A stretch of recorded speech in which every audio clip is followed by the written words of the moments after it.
queridos amigos de Conecta UNAM. Mi nombre es Priscila Morales y el día de hoy estoy muy contenta de tener a una invitada súper especial, la doctora Nayeli Ramírez, quien nos acompaña aquí para poder platicarnos de un tema muy importante que es hablar de maternidades y hablar de docencia.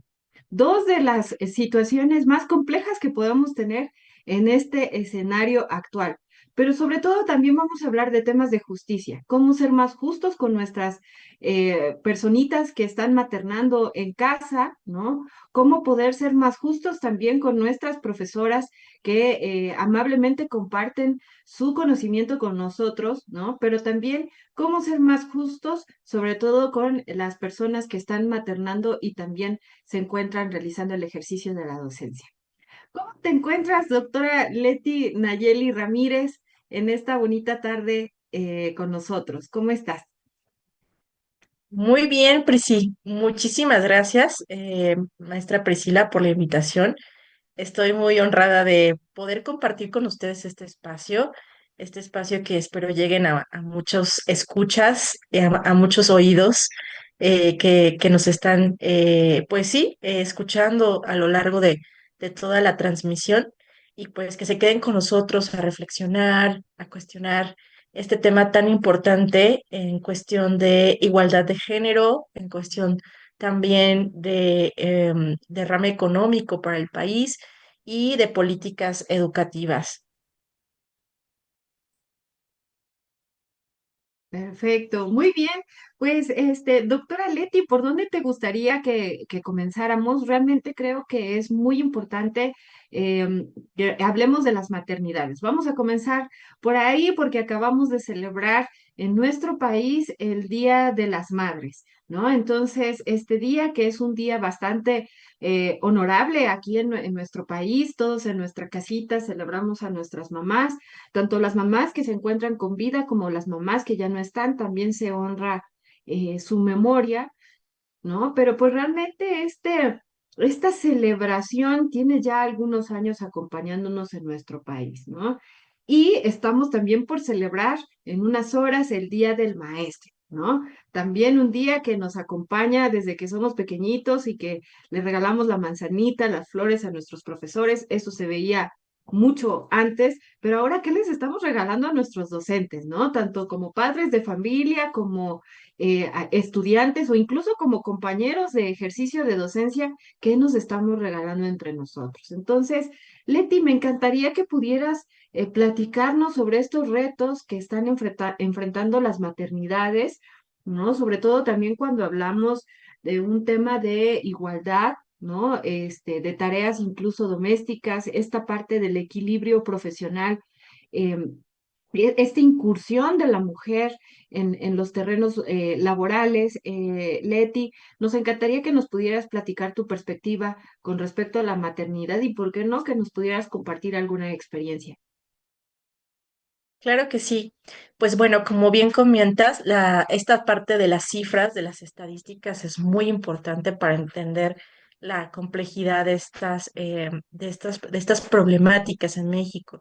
Y son problemáticas puesto que a nivel e igualdad de género tenemos mucha agenda por trabajar en cuestión de la brecha y la desigualdad que experimentan las mujeres en torno al acceso al mercado laboral, ya que son madres, o en el proceso de gestación. De hecho, México enfrenta una de las cifras más altas en cuestión de despidos injustificados, en cuestión de falta de apoyo en el embarazo para sus trabajadoras, o bien en mujeres que ya están criando a sus hijos, que tienen menos de 3 años, y en estas oportunidades laborales que no están tan disponibles como si fueran solteras o bien pues no estuvieran en una condición de crianza de niños menores de 3 años. Entonces, pues básicamente esta desigualdad nos ha llevado a punto de cuestionarnos a través del género, a través de la perspectiva de género, porque justo este es un marco que nos permite cuestionarnos qué tan iguales y justos estamos siendo entre hombres y mujeres. Entonces, de pasar a pensar en un hombre que bueno, pues puede tener hijos, ¿no? Menos de 3 años, pero no está obligado a quedarse en casa a cuidar de ellos, no está obligado pues a darle todo el seguimiento a las escuelas, a la alimentación, a las citas médicas, no de forma social aún, ¿no? Incluso pues lo vemos la desigualdad en la cuestión de los días de incapacidad cuando nace el bebé, ¿no? Las madres tienen un mayor número de días de incapacidad, pero los padres solo suelen tener 3, 5 días, ¿no? Dependiendo del puesto laboral. Entonces, esto pues nos permite cuestionarnos ya desde estas políticas cómo estamos marcando una desigualdad en esa participación. Entonces, si de entrada esta participación recae sí o sí más en la madre como figura femenina y materna que está acompañando a este hijo e hija, eh, pues obviamente va a perder oportunidades, ¿no? Entonces, en el ámbito laboral no tiene el mismo acceso que un hombre a puestos laborales ya una vez que es madre y además, básicamente las cifras están en que menos del 50% de mujeres que tienen hijos de menores de 3 años está desempeñando una actividad económica en el mercado laboral. Ahora, habría que preguntarnos, ¿no? ¿Qué tipo de actividad económica están desempeñando estas madres? Por lo general, pues sí es en el comercio informal, ¿no? A través muy pocos de emprendimientos, porque cuando ya nos vamos a ver estos puestos laborales, pues son jornadas de tiempo completo, jornadas en las que muy probablemente no existe una guardería cercana a este puesto laboral y tampoco existen condiciones dentro del mismo espacio laboral para lactancia, para acompañamiento del infante, pensando en estos niños menores de 3 años. Entonces, pues se vuelve de verdad un dilema, se vuelve una desigualdad, ¿no? Porque ese es el término correcto, y se vuelve una brecha en comparación con la participación masculina en la actividad económica. Pero no siendo suficiente esto, Pris, pues las mujeres siempre han visto cómo salir adelante en estas vicisitudes que presentan aun cuando la brecha de género es grande. Entonces, aún no siendo suficiente, pues las mujeres son las que estadísticamente tienen mayor derrame económico en México. A pesar de que su acceso a los puestos laborales es más precario, ellas siguen siendo un derrame económico importante, puesto que mueven a través del comercio informal, a través de pues situaciones de venta, ¿no? De producción de alimentos, de muchas áreas de la economía mueven al país. Entonces, habría que preguntarnos, ¿no? O sea, ¿por qué una figura tan importante, con tanta participación en nuestro país, socialmente ha sido delegada, ha sido, pues, incluso, ¿no? Minimizada, porque hay estas frases de, pues, las mujeres a la casa, ¿no? No tienen que estar trabajando, o la mujer solo a la cocina cuando vivimos en un pues contexto que sabemos que ya económicamente pues no es suficiente solamente el sueldo de un hogar bajo la tutela de una persona, en este caso pues la figura masculina como típicamente sea y tradicionalmente se han conformado en los hogares homoparentales. Entonces, en estas familias, en estas conformaciones de familia, pues también cabe mencionar que se ha ido cambiando y ha ido cambiando la estructura familiar. Ahora, estadísticamente, pues se encabezan más hogares con la participación femenina, la figura masculina no necesariamente está presente. Y bueno, pues esto hace que sea una gran fuente de tensión y presión para las mujeres, puesto que tienen que desempeñar un papel tanto laboral con estas condiciones precarias, pero a la vez son las jefas de familia, literalmente jefas en el sentido de que ellas llevan el sustento económico a sus hogares como fuente principal de ingresos. Entonces ya no es necesariamente una figura masculina la que está siendo el proveedor principal, ahora las mujeres están teniendo esta participación todavía más activa en diferentes puestos laborales, repito, la mayoría pues no son puestos con las mismas condiciones que los hombres a nivel salario, hay una brecha salarial, pero bueno, ellas han intentado hacer de todo para posicionarse en este mercado laboral en pro de sacar a su familia adelante. Y bueno, pues ya desde la parte psicológica y desde la investigación, pues vemos que evidentemente todas estas situaciones traen consigo pues una mayor tensión en la crianza de las niñeces, ¿no? Porque obviamente las niñas y los niños que viven en estos hogares y que viven bajo estas condiciones económicas de tensión, pues no necesariamente pueden ser cuidados al 100% por la madre, ¿no? Incluso pues vemos bueno, pues los niños o las niñas pasan tiempo fuera o son criados por los abuelos, por los tíos, ¿no? Entonces ya vienen a participar más figuras, incluso los servicios públicos de guardería, que son pues estadías que justo están diseñadas para el apoyo de madres trabajadoras y en su caso también padres trabajadores cuando ellos son los responsables del hogar. Y bueno, pues pues vemos estas dinámicas en las que las madres salen a jornadas laborales muy extenuantes y bueno, pues también en su crianza, pues es un elemento a considerarse, ¿no? ¿Por qué? Porque pues se necesita tiempo para criar. Para criar un niño se necesita tiempo, calidad, presencia. Y entonces en estas dinámicas de Ciudad de México, que se están presentando también en ciudades como Guadalajara, Querétaro, que se están expandiendo, ¿no? A la dinámica citadina, pues vemos ya tiempos mucho más limitados de convivencia familiar, de convivencia entre madre e hijo, madre e hijos. Entonces, pues vemos que estas condiciones, pues a nivel psicológico y social, no son tan favorecedoras como si hubiese, ¿no? Puestos laborales en las que hubiese una flexibilidad, hubiese también la posibilidad de que esta crianza fuera mucho más completa, mucho más cercana en la familia. Entonces, más o menos estas serían como cifras, como que vamos dibujando, ¿no? El panorama aquí. Ujú. Y doctora Leti, pues realmente es un panorama lleno de muchísimos retos, ¿no? El ser mujer, el tener que trabajar, el tema de la precariedad salarial también, una situación muy vulnerable con respecto a los temas económicos a nivel mundial, ¿no? Una situación también importante de cambios tecnológicos, de cambios también sociales que se están gestando en los últimos años, ¿no? Podríamos hablar claramente de una división entre un antes y un después en 2020 con la pandemia, que por cierto acabamos hace un par de meses atrás de conmemorar justamente un aniversario más de este evento que vino a cambiar la vida de muchas personas, la forma de interpretar la vida y también la manera de vivirla, ¿no? Y obviamente esto también toca a las maternidades post pandemia, ¿no? Y doctora Leti, nos encantaría que nos pudieras platicar también, pues, qué pasa con los docentes, ¿no? ¿Cuáles son los retos de las y los docentes hoy en día, ¿no?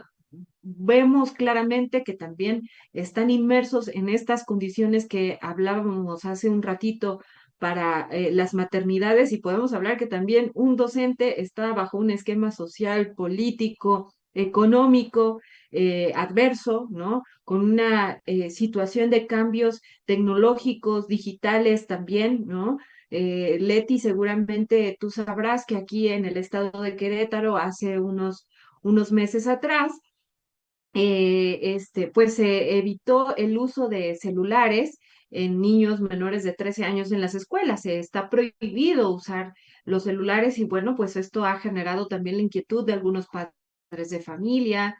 Ha cambiado también la dinámica en cómo se relacionan los niños, ¿no? Hablábamos hace ratito del tema de las infancias, ¿no? Podríamos pensar que los pequeñitos menores de 3 años están distantes al uso de la tecnología y no, no es así, realmente ya nacen con el celular en la mano prácticamente, ¿no? Entonces, ¿qué retos encuentras tú en el ejercicio docente, ¿no? Y vamos a irlo canalizando un poquito también a los retos psicológicos, emocionales, de habilidades, de competencias que debe de tener una profesora, un profesor para enfrentar estos tiempos y sobre todo cuando es una persona que se encuentra maternando. ¿Qué visión, qué perspectiva es la que tienes con respecto a esta situación, doctora Leti?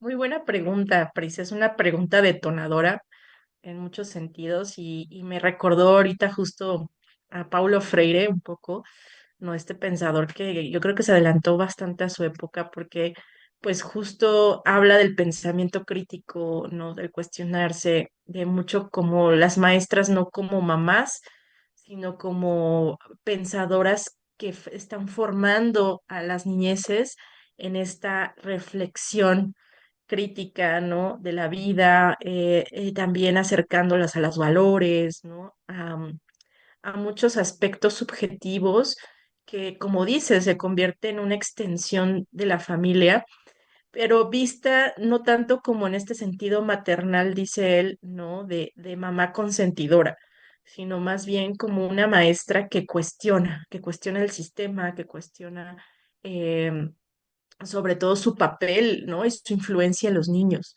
y las niñas, o sea, porque pues como dices, nunca sabes como docente a dónde va a llegar tu influencia, ¿no? Son semillas que se siembran y que, bueno, pues puedes convertirte en una gran fuente de inspiración o también como, pues en un gran obstáculo para la vida de un niño o una niña, ¿no? Dependiendo de mucho cómo sea tu papel en el buen trato de ellos, ¿no?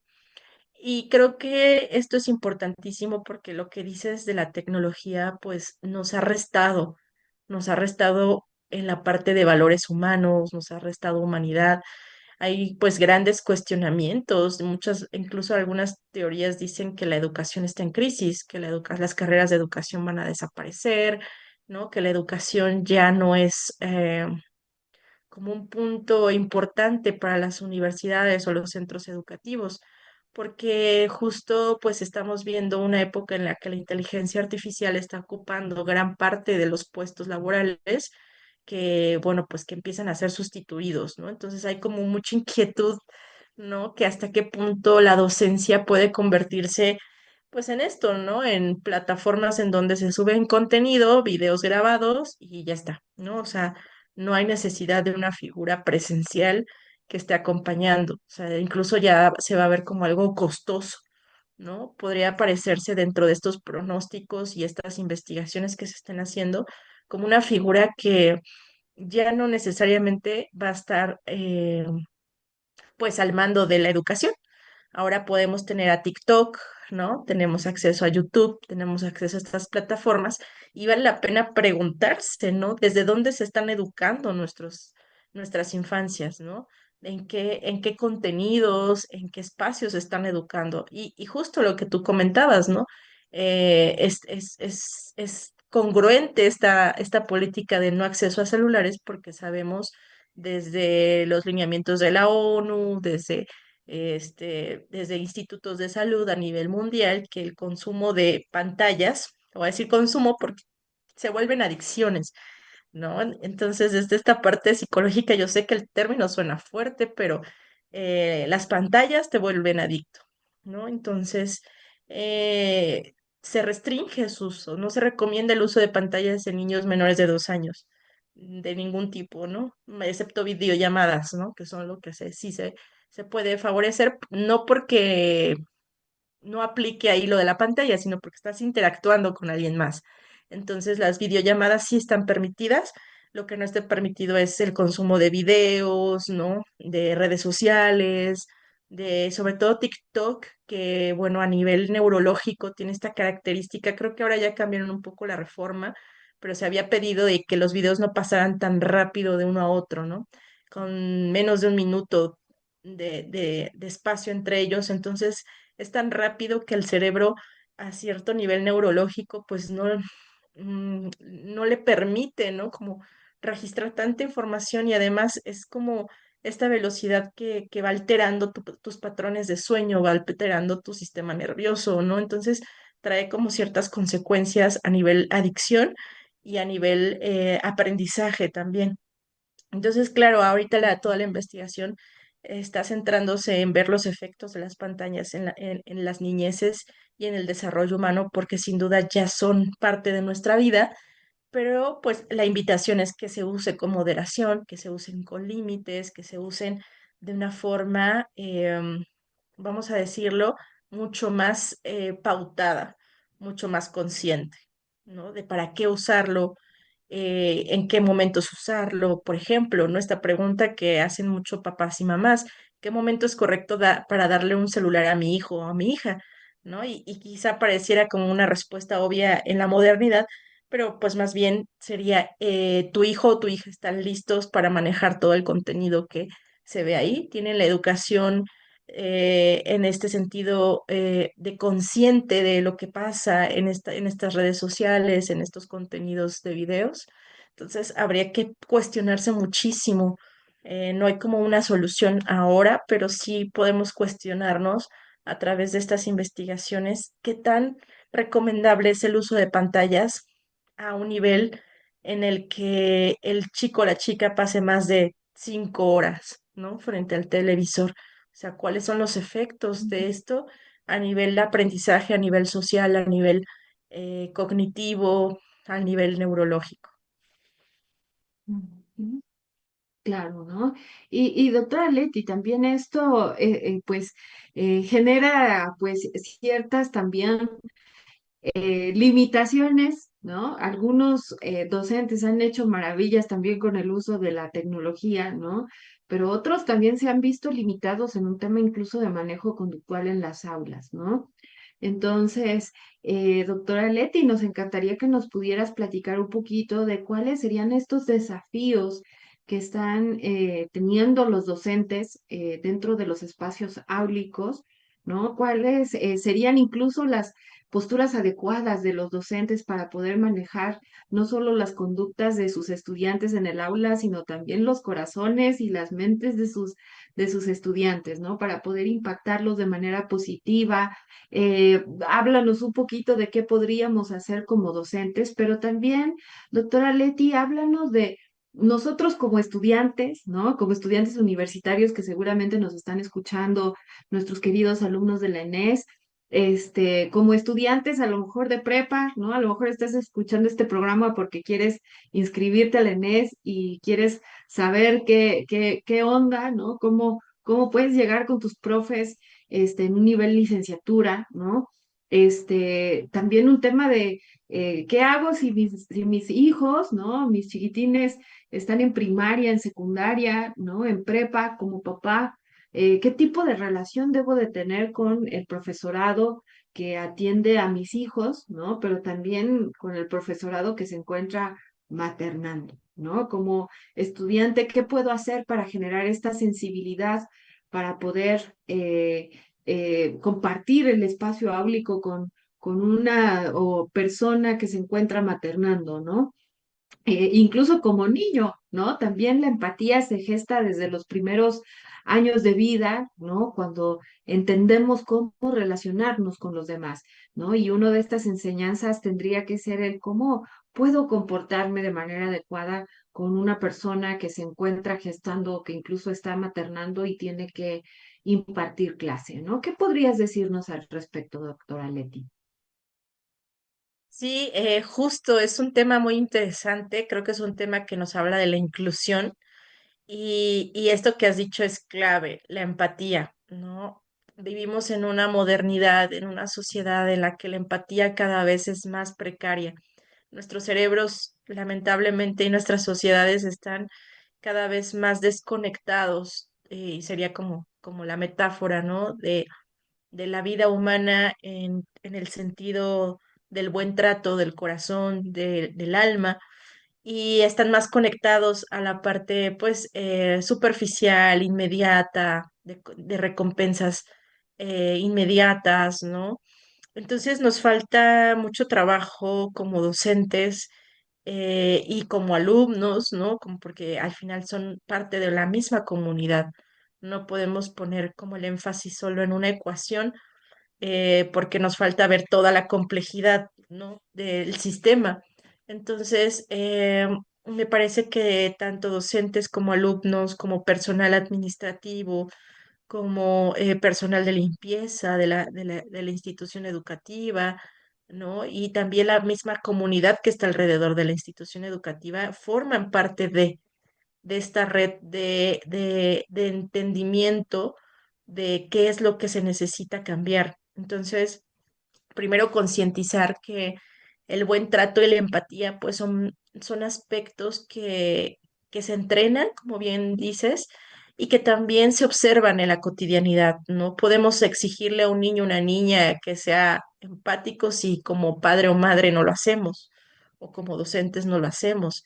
Entonces tenemos que también ser fuente de modelos que nos inviten al buen trato en las escuelas desde ambas partes. No es válido tampoco esta parte de que los estudiantes maltraten al docente, ¿no? En el sentido de muchas situaciones, ¿no? Desde, pues, burlas, bullying, ¿no? O simplemente el ignorar, que también, pues, es una forma de violencia.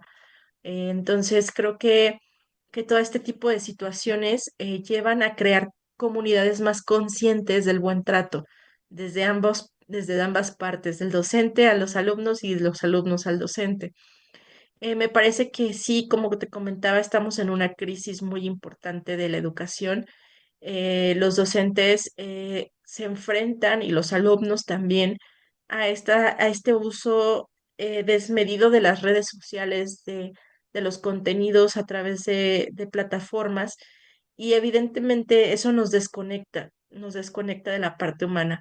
Y como veíamos, la docencia es una actividad muy humana, muy subjetiva, muy cargada de emoción, porque pues no puedes dejar de ser docente y no sentir, ¿no? Entonces la docencia está cargada de emoción, está cargada de corazón.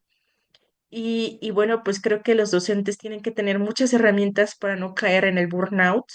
De hecho, hay investigaciones al respecto y ya cada vez se ha documentado más que la cantidad de horas que pasan frente a grupo, la cantidad de horas que pasan preparando las secuencias didácticas y toda la planeación de sus clases, pues hace que lleguen a un burnout, ¿no? Lamentablemente tenemos muchas docentes y docentes hombres, docentes mujeres, que caen en situaciones de salud mental precaria. Y bueno, pues una forma de evitarlo es que las mismas escuelas brinden, incluso ya por normativa, ¿no? De la norma de trabajo, que brinden espacios de protección a la salud mental, es decir, espacios en donde puedan haber convivencias, mindfulness, áreas libres, ¿no? En cuestión de ejercicio fuera del salón, de clases, espacios en los que pueda haber actividades lúdicas. Todo esto favorece muchísimo a prevenir los procesos de burnout y de desgaste emocional y psicológico que conlleva la docencia. Es una de las profesiones, después de enfermería y medicina, que tiene mayor desgaste mental. Entonces, pues prevenirlo creo que es bastante oportuno desde un punto de vista institucional. Creo que las instituciones que promuevan esto están teniendo un punto muy acertado en cuidar a su comunidad educativa. Y bueno, de parte de los estudiantes, por supuesto que es tener como dinámicas también muy claras del buen trato. ¿Qué significa tratar bien a los demás? ¿Qué significa estar participando en clase? ¿Qué significa poner atención, ¿no? Porque a veces como que son términos que no quedan del todo claros en qué se espera de ellos. Y bueno, pues creo que poner estas pautas en cuestionamiento en los primeros días de clase favorece mucho para que la dinámica fluya y pueda darse una comprensión bastante inclusiva de lo que sucede en el aula. Y regresando al tema de las maternidades, pues me parece súper importante que cada vez más visibilicemos que las mujeres embarazadas o con hijos pues tienen derecho a laborar y tienen también derecho a ser incluidos en los espacios educativos, en las aulas. Cada vez vemos más artistas, ¿no? en el Super Bowl, en los conciertos, embarazadas, protagonizando, trabajando. Y entonces creo que esta idea de que las mujeres gestantes o las mujeres madres no deban estar trabajando es totalmente un prejuicio social y un estereotipo.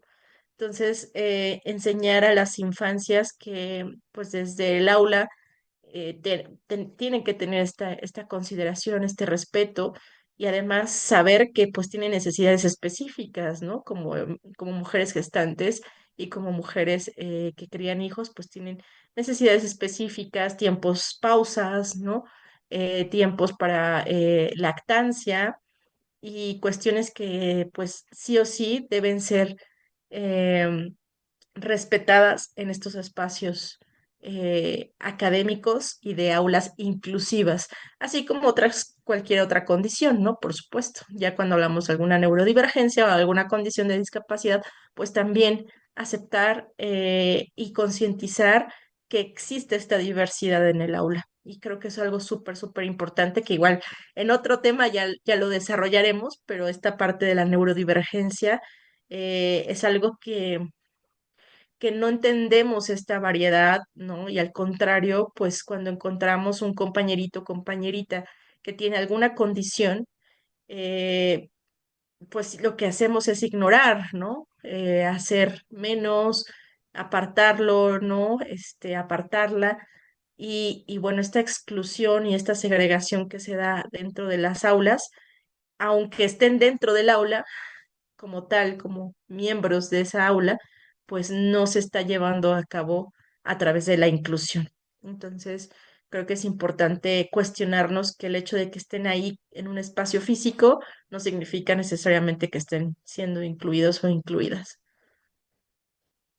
Así es, doctora Leti, qué importante hablar de la inclusión cuando hablamos del ejercicio docente, cuando hablamos de las maternidades y cuando hablamos también de la impartición de la justicia, ¿no? Pues, doctora Leti, nos encantaría seguir platicando contigo, pero el enemigo a vencer es el tiempo y se nos ha venido el tiempo encima de doctora Leti. Nos encantaría saber cómo te la pasaste platicando con nosotros y alguna conclusión muy rápida antes de cerrar nuestro programa. Muchas gracias, maestra Priscila. Gracias por este espacio. Me encantó dialogar con ustedes. La verdad es que es un espacio bastante amable, bastante cálido para tener este tipo de charlas incómodas, le digo yo. Entonces, para crecer hay que tener charlas incómodas. Y bueno, pues son temas que sin duda pues no se resuelven en estos minutos, pero quizás si te llevas, ¿no? Como la pregunta, ¿estaré haciendo un buen trato en mi aula? ¿Estaré recibiendo un buen trato? ¿Cómo podemos promover estos tratos inclusivos, esta empatía? ¿Cómo puedo reducir mi tiempo en pantalla? ¿Cómo puedo favorecer la dinámica de crianzas, ¿no? ¿Cómo puedo ayudar a una persona que sé que es madre, ¿no? Y que está criando a sus hijos o hijas? Entonces creo que nos llevamos como muchas preguntas en el tintero más que respuestas, pero pues nos vamos con estas charlas incómodas para seguir trabajando en temas de políticas educativas, de investigación y yo creo que lo básico es tu granito de arena cotidiano, ¿no? O sea, ¿qué hago cada día diferente para poder mejorar el planeta, el mundo y sobre todo a mi localidad cercana, ¿no? Entonces, creo que esa es la reflexión que el día de hoy nos queda para llevarnos a casa. Exactamente. Pues doctora Leti, muchas gracias por aportarnos este granito de arena con estas preguntas y con estos temas incómodos que esperamos que el día de hoy nos hayamos llevado estas reflexiones tan importantes que nos llevan a cuestionar nuestro ejercicio docente, nuestra labor como madres, ¿no? Y también nuestra participación como estudiantes en estas situaciones, porque no están distantes, ¿no? No estamos lejanos los unos de los otros, ¿no? Al contrario, hay que comenzar a acercar nuestros corazones para que esto funcione todavía mejor.